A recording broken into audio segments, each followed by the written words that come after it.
wabarakatuh. Bismillahirrahmanirrahim. Alhamdulillah alladzi hadana ila dinil Islam. Wassalatu wassalamu ala sayyidil anam nabiyyina wa maulana Muhammadin sallallahu alaihi wasallam wa ala alihi wa sahbihi wa azwajihi wa dhurriyyatihi wa ummatihi ma damatil layali wal ayyam, amma ba'd. Yaqulullahu subhanahu wa ta'ala fi kitabihil karim wa huwa asdaqul qailin, a'udzu billahi minasy syaithanir rajim. Bismillahirrahmanirrahim. Ya ayyuhalladzina amanu la tuqaddimu baina yadayillahi wa rasulih wattaqullaha innallaha sami'un alim. Sadaqallahu maulanal azim, wallahu a'lamu bimuradi. Yang sama-sama kita hormati dan kita muliakan para asatidzah, para guru, para tokoh masyarakat, pengurus yayasan, pengurus DKM Masjid Al-Hikmah, Bapak Ibu hadirin hadirat jamaah Majlis Al-Quran yang dimuliakan Allah subhanahu wa ta'ala. Puji teriring syukur mari bersama senantiasa kita panjatkan hanya kehadirat Allah subhanahu wa ta'ala, yang alhamdulillah di kesempatan pagi hari ini kembali kita dapat bersama memakmurkan Masjid Allah dengan melaksanakan rangkaian ibadah kita kepada Allah Azza wa Jalla. Mudah-mudahan segala rangkaian ibadah yang kita lakukan, baik yang wajib maupun yang sunnah, diterima oleh Allah subhanahu wa ta'ala dan menjadi sabab wasilah Allah turunkan rahmat dan keberkahan untuk kita semua.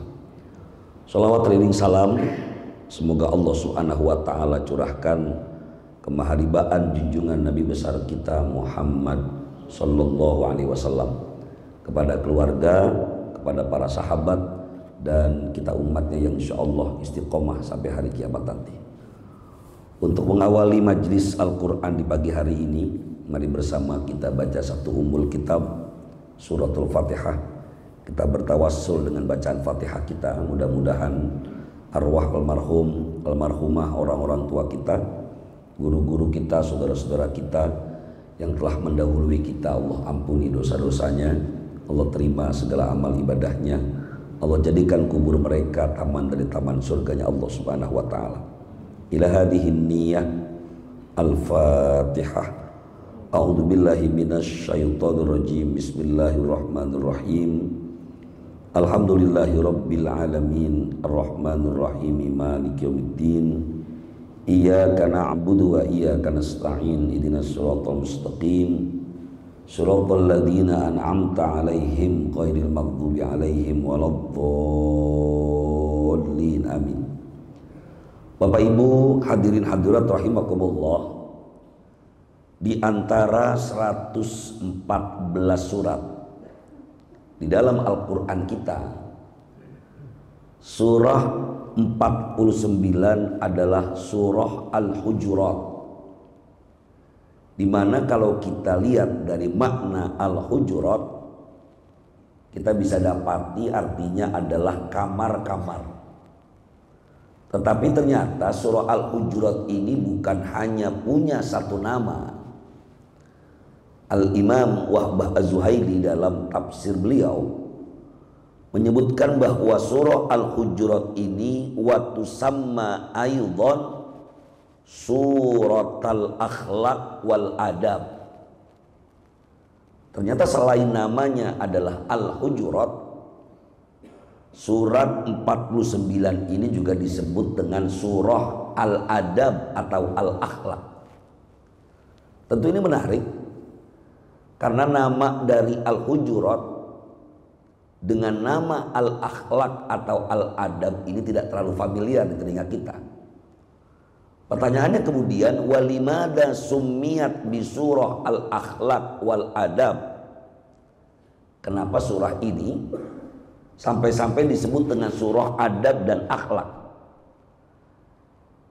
Faqad arsadat ila adabil mujtama' al-islami wa kaifiyati tanzimih.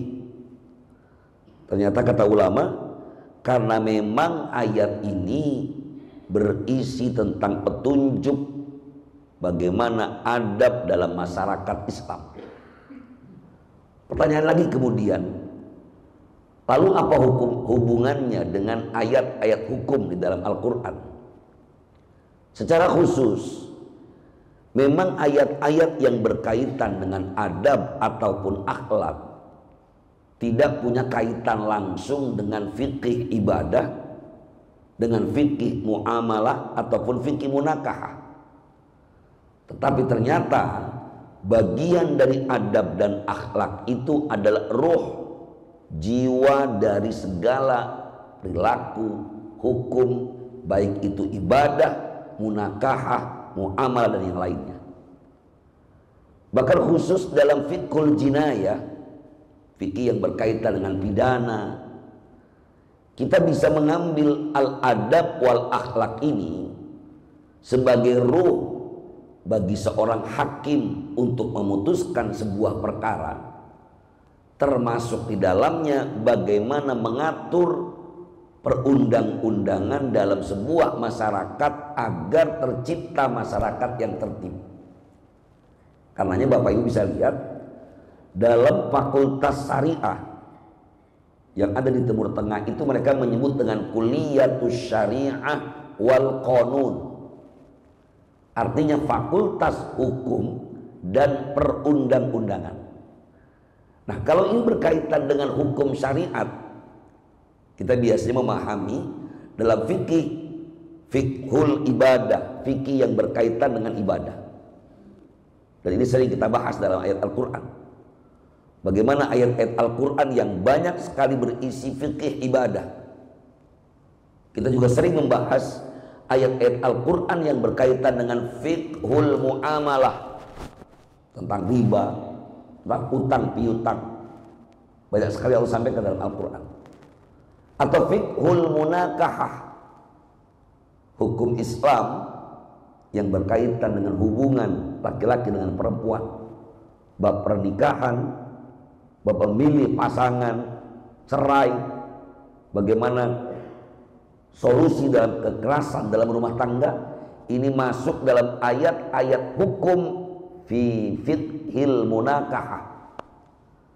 Sementara akhlak al-karimah atau al-adab, ini saya katakan tadi, dia adalah ruh dari semua fikih yang ada, sekaligus juga membentuk perundang-undangan atau qanun, bagaimana masyarakat bisa diatur dalam sebuah undang-undang yang biasanya lebih cenderung kepada akhlak.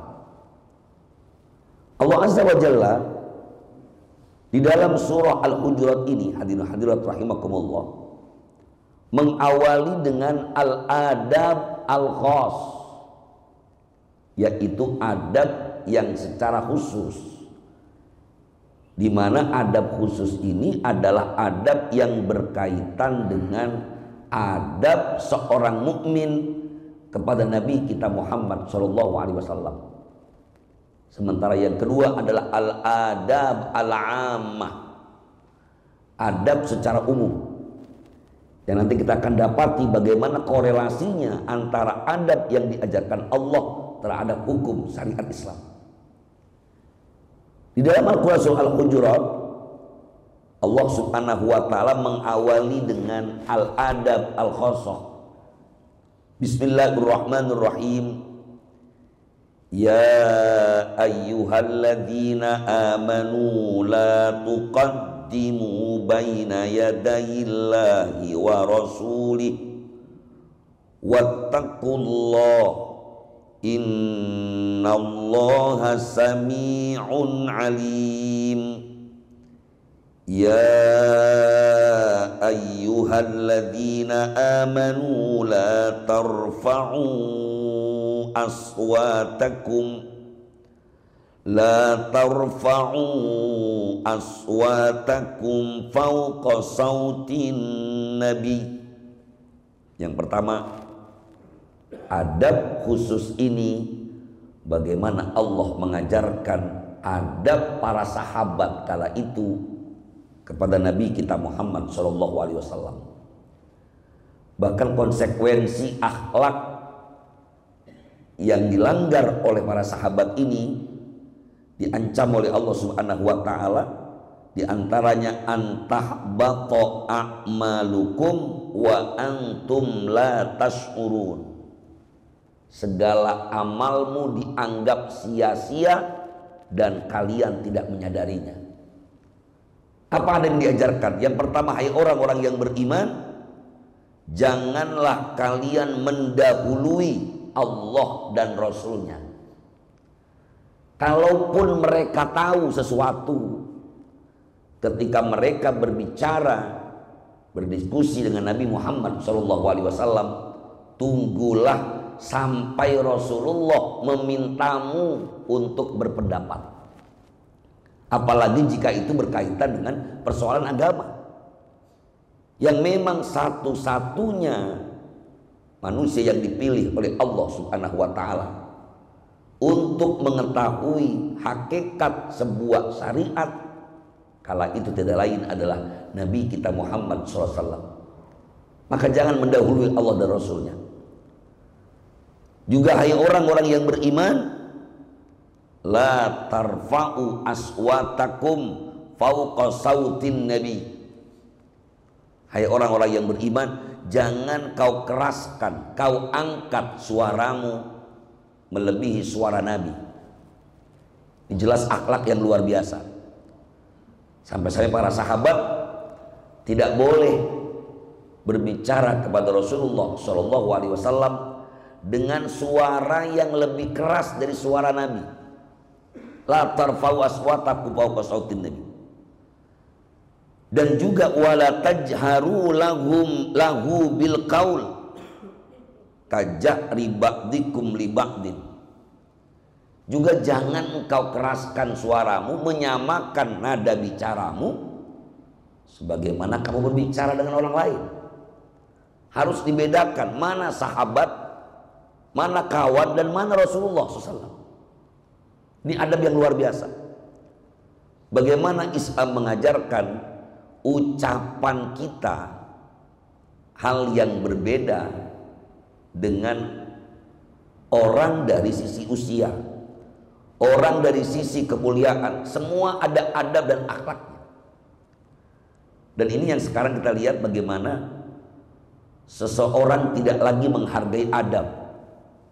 Padahal dalam Islam, selain Islam itu adalah akidah dan syariah, ternyata adab maupun akhlak punya kedudukan penting dalam Islam. Kita bisa melihat hadis qala Nabi SAW, akmalul mu'minina imanan ahsanuhum khuluqa. Sempurna iman seseorang itu adalah mereka yang paling baik akhlaknya. Rasulullah juga menyebutkan innama bu'ithtu liutammima salihal akhlak. Dalam hadis yang dikutip oleh Imam Bukhari, sesungguhnya aku diutus untuk menyempurnakan kebaikan dan kemuliaan akhlak.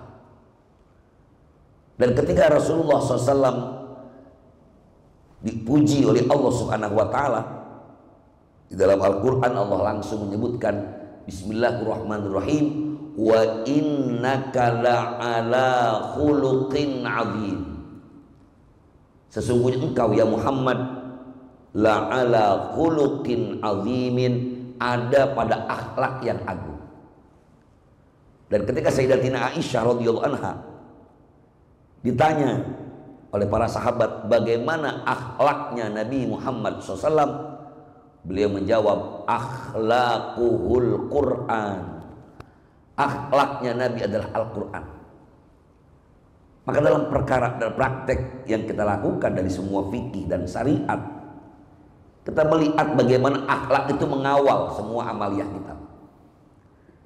Saya ambilkan contoh misalnya, saat kita sholat berjamaah, ketika dalam fikih diajarkan siapa yang paling layak untuk memimpin sholat berjamaah, berdasarkan hadis Nabi kita Muhammad SAW, yang pertama adalah aqra'uhum, orang yang paling fasih bacaan Al-Qur'annya.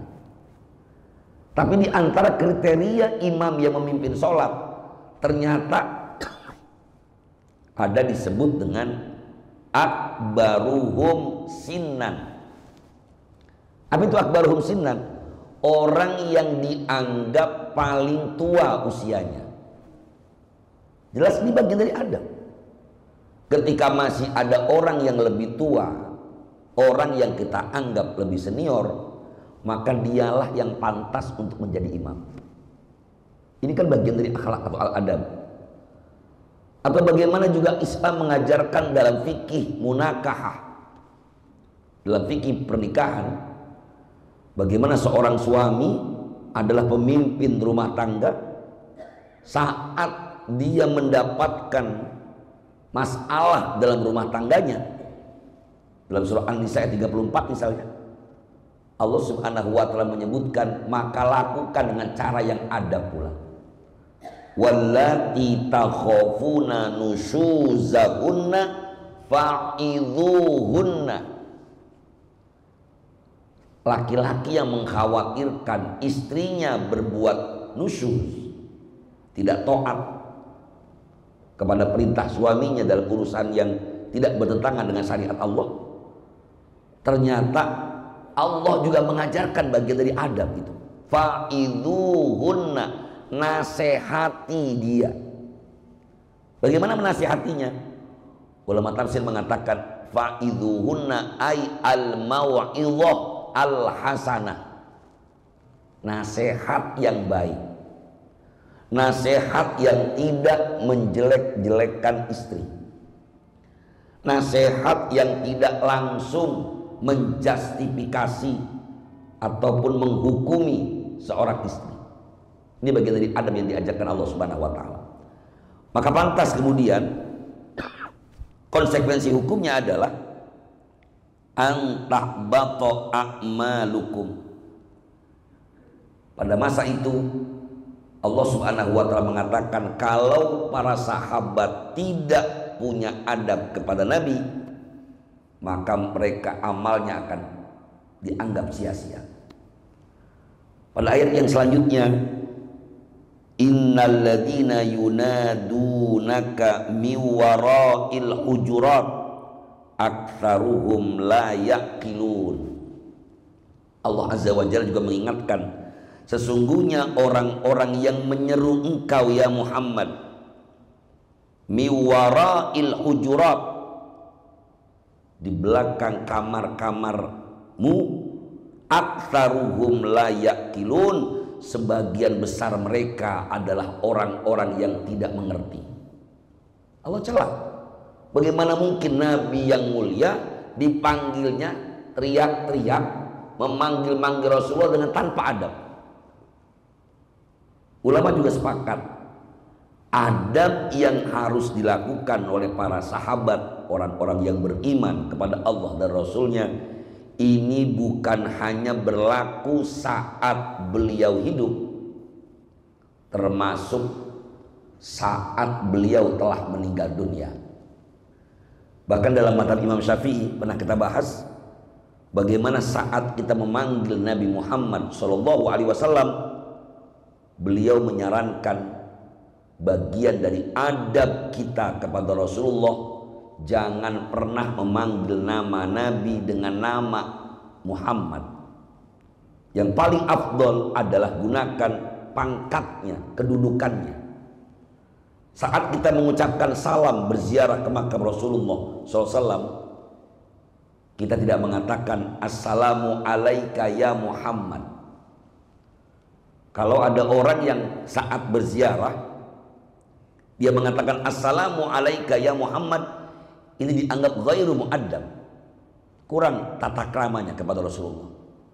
Maka yang terbaik saat ia mengatakan salam, mengucapkan salam kepada Nabi Muhammad, dia mengatakan assalamu alaika ya Rasulullah, assalamu alaika ya Habiballah. Ini adab mukmin kepada nabinya.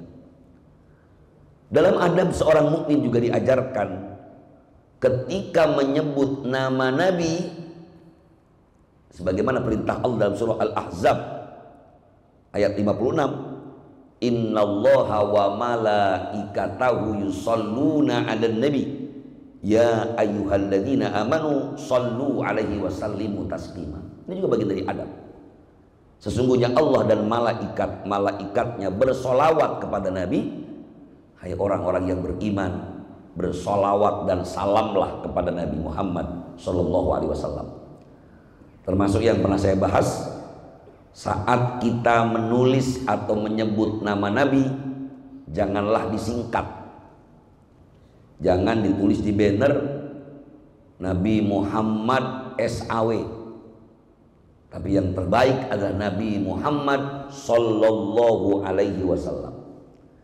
Bahkan tadi saya katakan Imam Syafi'i rahimahullah, saat kita membaca sholawat, yang terbaik adalah menambah kata sayyidina. Sehingga yang terbaik menurut Imam Syafi'i adalah Allahumma sholli ala sayyidina Muhammad wa ala ali sayyidina Muhammad. Ini bagian dari al-adab al-khosoh. Hadirin rahimakumullah, yang kedua adalah al-adab al-ammah. Ini yang amat erat kaitannya dengan fikih ataupun hukum syariah. Allah Subhanahu wa ta'ala dalam Al-Quran surah Al-Hujurat ayat 6 berfirman, bismillahirrahmanirrahim, ya ayyuhalladzina amanu in ja'akum fasikum binaba'in fatabayyanu an tusibu qauman bijahalatin fatusbihu ala ma fa'altum nadimin. Ayat ini memang awalnya berkaitan dengan akhlak, tetapi dalam perundang-undangan ini menjadi peraturan, menjadi perda, menjadi undang-undang yang kemudian ada konsekuensi hukumnya yang diatur oleh hakim. Hai orang-orang yang beriman, apabila datang kepada kalian fasikun, orang yang fasik, binabain, dengan satu informasi, fatabayyanu, maka klarifikasilah lebih dulu. Dalam peraturan daerah atau undang-undang, ayat ini menjadi dasar bahwa orang yang menyebarkan berita hoax atau berita palsu, konsekuensi tidak disebutkan oleh Allah Ta'ala, tetapi ini diatur oleh Al-Hakim yang kemudian dalam perkara kita menjadi undang-undang atau peraturan daerah ada konsekuensinya. Misalnya orang yang menyebarkan berita hoax, dia akan dipenjara sekian. Ini berkaitan dengan hukum. Kenapa? Karena memang perkara menyebarkan berita tidak benar itu bisa sangat berbahaya. Makanya Allah Azza wa Jalla sampaikan, kalau kamu tidak klarifikasi, antusibu qaumam bijahalatin fatusbihu ala ma fa'altum nadimin. Yang bisa jadi atas ketidaktahuanmu menyebarkan informasi tanpa klarifikasi itu bisa menjadikan kamu menyesal. Nadimin, menyesal. Ayat ini sungguh luar biasa ketika turun. Ini kan berkaitan dengan salah seorang di masa Nabi Muhammad SAW, diperintahkan oleh Nabi Muhammad untuk mengambil zakat. Ada sekelompok masyarakat yang disebut dengan Bani Al-Mustalik, masih di Madinah. Ketika laki-laki ini berangkat ke Bani Al-Mustalik untuk menagih zakat dari penduduk itu. Sahabat itu bernama Al-Walid ibnu Uqbah. Ketika Al-Walid ibnu Uqbah sampai di sana, ternyata masyarakat Bani Al-Mustalik ini udah siap-siap. Saking senengnya nungguin utusan Nabi untuk menyerahkan zakat dan sodakoh mereka. Akhirnya semua orang berkumpul di pintu gerbang kampung Bani Mustalik ini.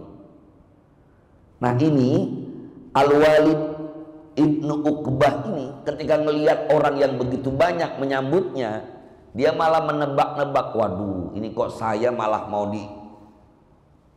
disambut seperti ini. Jangan-jangan mereka sengaja menghadang saya untuk tidak boleh masuk. Padahal aslinya orang-orang Bani Mustalik ini saking senengnya utusan Nabi mau datang, mereka akan sambut. Akhirnya Al-Walid ibnu Uqbah kembali ke Madinah, menghadap kepada Rasulullah SAW. Ya Rasulullah, orang-orang Bani Mustalik tidak mau bayar zakat. Mereka sudah meninggalkan kewajibannya kepada Allah dan Rasulnya. Padahal sampai aja belum. Tapi mendapatkan informasi ini, Nabi kita Muhammad SAW langsung menyuruh sahabat utama menyiapkan beberapa pasukan untuk menyerang Bani Mustalik, karena yang dianggap Bani Al-Mustalik melakukan perlawanan. Apa yang terjadi kemudian? Disuruhlah oleh Kanjeng Rasul Khalid ibnul Walid untuk berangkat membawa pasukan dan lebih dulu untuk melihat bagaimana sebenarnya masyarakat Bani Al-Mustalik. Apa yang terjadi kemudian? Ternyata sudah bawa pasukan, hampir-hampir diserang itu Bani Mustalik. Tapi Khalid ibnul Walid ketika melihat masyarakat yang ada, ternyata kok mereka rajin ke masjid. Mereka beribadah kepada Allah Subhanahu wa taala. Kelihatannya pun masyarakatnya baik semua. Bagaimana mungkin mereka akan memberontak? Sampai di situ turun ayat ya ayyuhalladzina amanu in ja'akum fasiqum binaba'in fatabayyanu. Dan ini menjadi dasar hukum pentingnya klarifikasi. Maka dalam hadis diantaranya Rasulullah SAW melarang seorang hakim dalam pengadilan mendapatkan satu pengaduan hanya dari satu pihak. Harus ada ketika bermasalah, satu orang menyampaikan informasinya, pihak keduanya pun menyampaikan informasi, baru kemudian diputuskan. Ini makna fatabayyan, klarifikasi lebih dulu. Dari sisi akhlak yang umum, tentu mengajarkan kepada siapapun orang yang mengaku beriman kepada Allah dan Rasulnya, ketika kita mendapatkan informasi jangan langsung percaya. Apalagi hari ini bisa kita lihat bagaimana informasi itu simpang siur, informasi berkeliaran di media sosial yang tiap hari kita sendiri belum tahu apa ini benar atau salah. Saya seringkali dapat misalnya informasi si fulan meninggal dunia, kita langsung kirim di grup WA, innalillah wa inna ilaihi rajiun, semua innalillah wa inna ilaihi rajiun. Nggak pernah nanya ini siapa yang meninggal, bener apa enggak. Saya ingat ketika almarhumah Ibu Tuti Alawiyah Jatiwaringin meninggal, itu jauh sebelum itu informasi sudah ada, Pak. Innalillahi, semua innalillahi. Gak taunya pas di cross check orangnya sedang dirawat di rumah sakit. Atau bahkan pernah ada, saya ada di sebuah grup WA, nama saya innalillah wa inna ilaihi rajiun, telah meninggal dunia Ustadz Mulyadi pada tanggal sekian. Semuanya innalillah semua. Pas ketemu saya orangnya nangis, Pak. Ya Allah, bukannya Pak Ustadz udah meninggal. Gak taunya bukan Mulyadi yang ini. Itu kan perlu klarifikasi. Makanya wajar kalau peraturan daerah kemudian menyebarkan berita hoax, ada konsekuensi hukum. Awalnya bagian dari adab tadi. Kemudian yang kedua, Allah Azza wa Jalla juga mengajarkan tentang adab secara khusus. Ya ayyuhalladzina amanu la yaskhar qaumun min qaum. Ini juga amat penting. Bagaimana Islam mengajarkan, hai orang-orang yang beriman, janganlah seseorang atau bahkan satu kelompok mengolok-olok kelompok yang lain. Asa ayyakunu khairam minhum, yang bisa jadi yang diperolok-olok itu lebih baik daripada yang mengolok-olok. Begitu juga wala nisa min nisain asa ayyakunna khairam minhunna. Juga jangan perempuan-perempuan itu menghina atau mengolok-olok perempuan lain. Ini memang adab. Tetapi dalam peraturan daerah dan undang-undang Islam, ini menjadi sebuah ketentuan hukum. Jangan sampai kemudian seseorang menghina orang lain. Bahkan di negeri kita konsekuensinya penjara, denda. Tidak boleh kita menghina seseorang karena suku. Tidak boleh kita menghina seseorang karena ras. Kita menyebutnya dengan sara. Karena ini sesuatu yang jelas bisa menimbulkan konflik di antara kita. Maka seorang muslim ketika mengikuti apa yang Allah ajarkan, tentu dia tidak akan pernah mengejek orang lain, memperolok orang lain, apalagi hanya karena perbedaan yang tidak prinsip. Bahkan dalam perbedaan prinsip sekalipun, dalam perkara agama, kita dilarang untuk menghina agama orang lain. Daripada kita untuk mau menghina atau mengejek, merendahkan agama orang lain, tentu lebih baik menguatkan keyakinan kita. Bahkan konsep beragama jelas sekali. Lakum dinukum waliyadin. Bagimu agamamu, bagimu agamamu. Kita dilarang untuk menghina Tuhan mereka, biarkan saja mereka. Yang penting kita kuatkan akidah kita. Tidak boleh menghina karena suku. Bahkan di dalam Al-Quran surah Al-Hujurat Allah juga menyatakan, ya ayuhan nas, inna khalaqnakum min dzakari wa untha wa ja'alnakum syu'uban wa qabaila lita'arafu inna akramakum indallahi atqakum. Wahai manusia, kami menciptakan kalian dari laki-laki dan perempuan, dan kami jadikan kalian syu'uban wa qabail, berbangsa-bangsa, bersuku-suku. Kita nggak bisa memilih lahir dari rahim siapa. Kita nggak bisa memilih lahir dari bangsa apa. Kita nggak bisa memilih lahir dari suku apa. Untuk apa? Lita'arofu, untuk saling kenal mengenal. Inna akramakum indallahi atqakum, yang paling mulia di antara kalian sesungguhnya di hadapan Allah yang paling bertakwa. Maka sesungguhnya hari ini ketika kita lihat orang sibuk urusan nasab, mereka lupa urusan nasib, Pak. Lalu apa bedanya orang yang menganggap diri mereka saya ini karena hidungnya mancung lebih mulia dari yang hidungnya pesek? Ini kadang-kadang konsep Islam. Konsep Islam adalah konsep yang tidak boleh menghina. Kalaupun Allah muliakan kita dengan nasab, itu anugerah dari Allah. Silakan saja. Saya ini karena memang keturunan darah biru, silakan. Darah saya merah kebetulan. Apakah kemudian dia boleh membanggakan ini? Tentu tidak boleh dalam Islam. Maka ini pun berlaku pada perundang-undangan kita. Orang yang melakukan penghinaan, apalagi mengejek orang lain di hadapan publik. Kita punya undang-undang misalnya pencemaran nama baik. Ini konsep adab awalnya menjadi undang-undang, menjadi hukum. Kemudian wala talmizu anfusakum wala tanabazu bil alqab.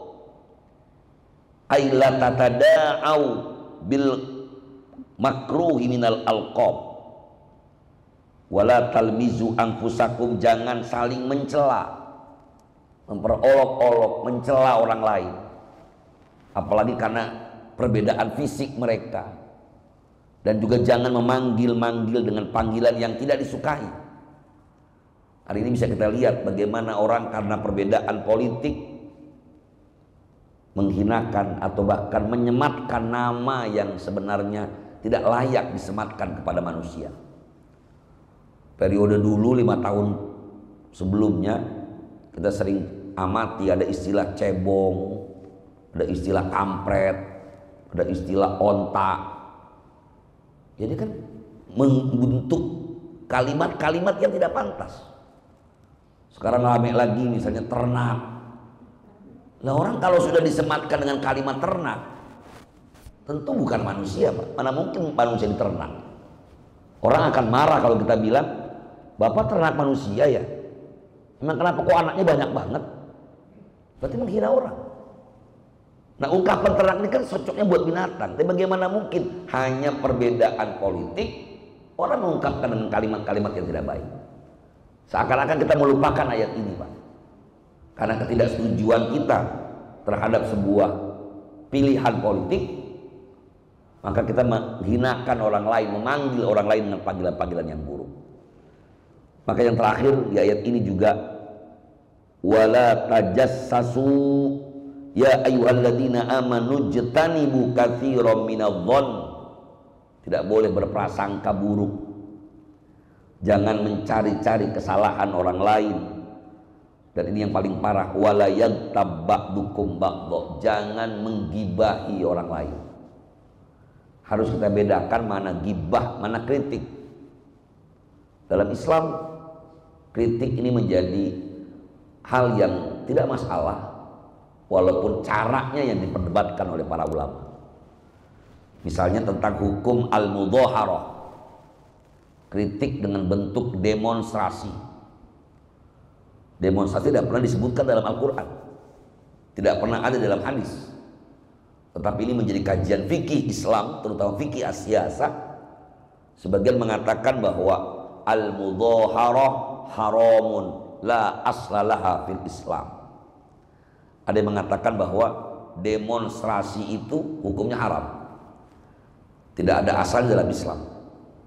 Tidak pernah para sahabat berdemo sama Rasulullah, atau para ulama, para tabi'in dan tabi'in, tidak pernah. Tetapi sebagian ulama mengatakan karena ini perkara yang memang tidak pernah ada di masa Nabi, maka ini perkara ijtihadi dan hukum awal dari sebuah perkara yang belum pernah ada di masa Rasulullah, yang tidak berkaitan dengan ibadah, maka hukumnya adalah mubah.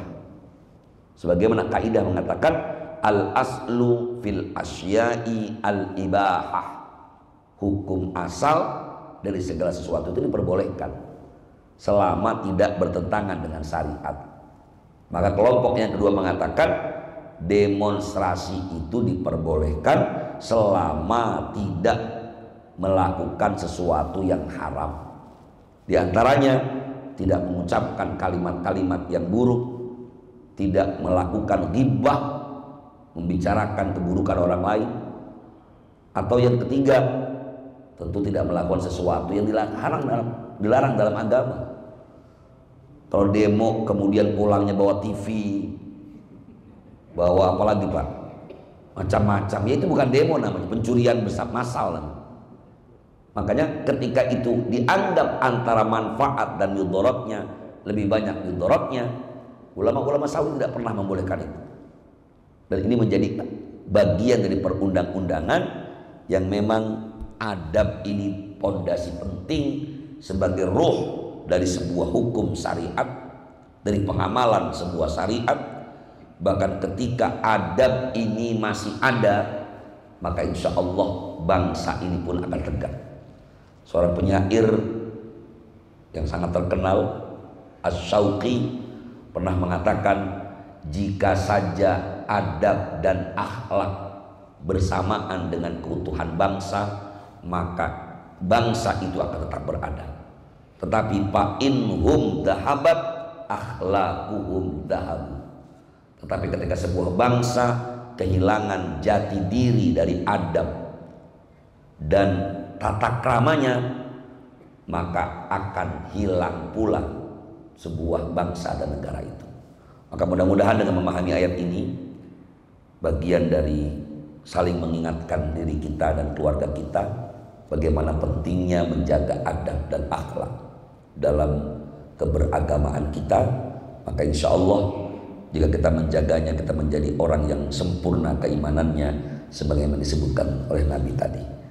Bapak Ibu yang saya hormati dan dimuliakan Allah Subhanahu wa taala, demikianlah kajian kita di pagi hari ini. Mudah-mudahan ada manfaatnya, dan seperti biasa mungkin ada hal-hal yang ingin didiskusikan tentang materi kita pagi hari ini, saya persilakan. Dari saya cukup. Hadanallahu wa iyyakum ajma'in. Wassalamualaikum warahmatullahi wabarakatuh. Ya, silakan. Kalau sikap mencurigai dalam rangka berjaga-jaga itu termasuk adab atau termasuk kaidah yang harus disikapi? Oh ya, baik. Hadirin hadirat rahimakumullah, ketika mencurigai dalam rangka kehati-hatian, tentu ini juga sikap bagian dari adab, yang berarti kita tetap berhati-hati dalam menyikapi sesuatu.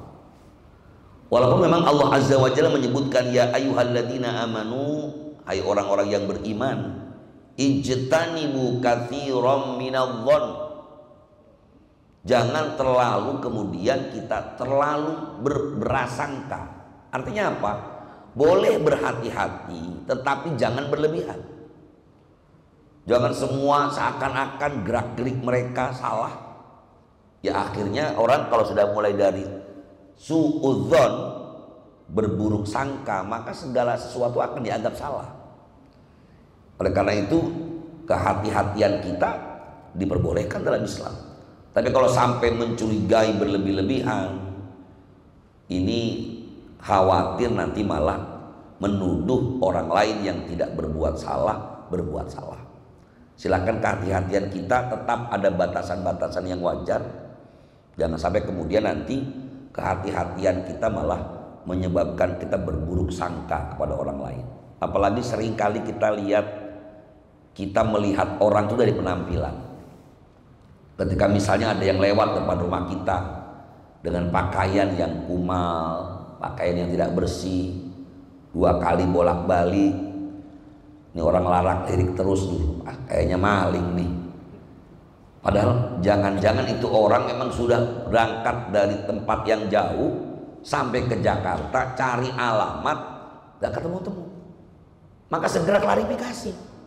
Daripada kita nanti berprasangka buruk, silakan tanyakan, ada apa ya? Karena kalau memang dia ingin berbuat buruk, pasti dia akan pergi. Kita bisa melihat dari gestur tubuh dan sebagainya.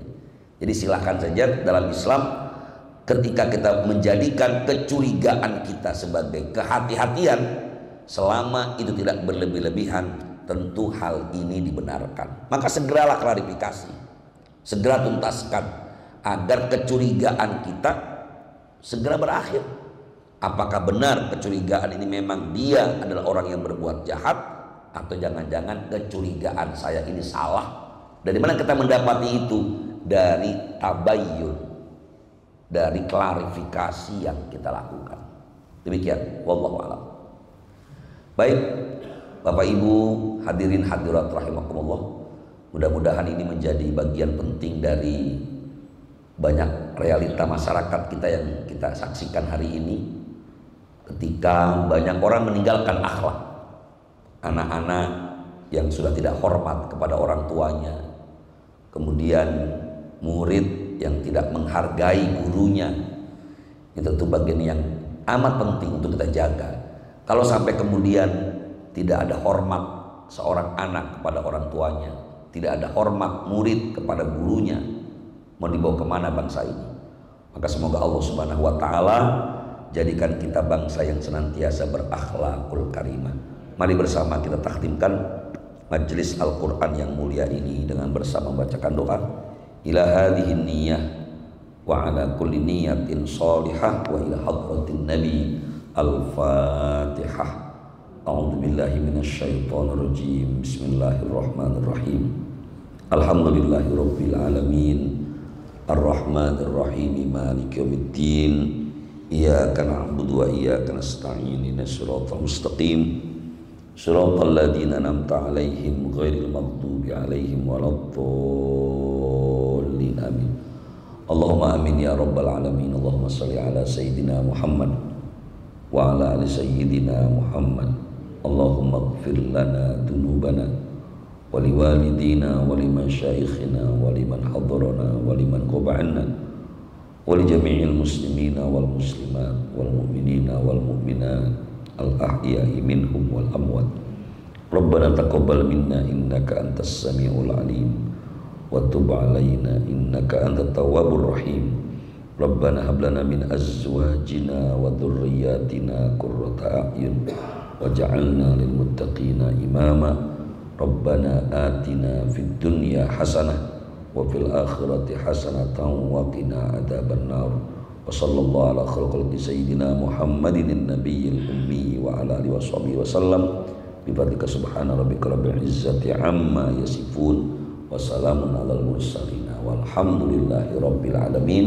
Subhanakallahumma wa bihamdika asyhadu an la ilaha illa anta astaghfiruka wa atubu ilaik. Wassalamualaikum warahmatullahi wabarakatuh.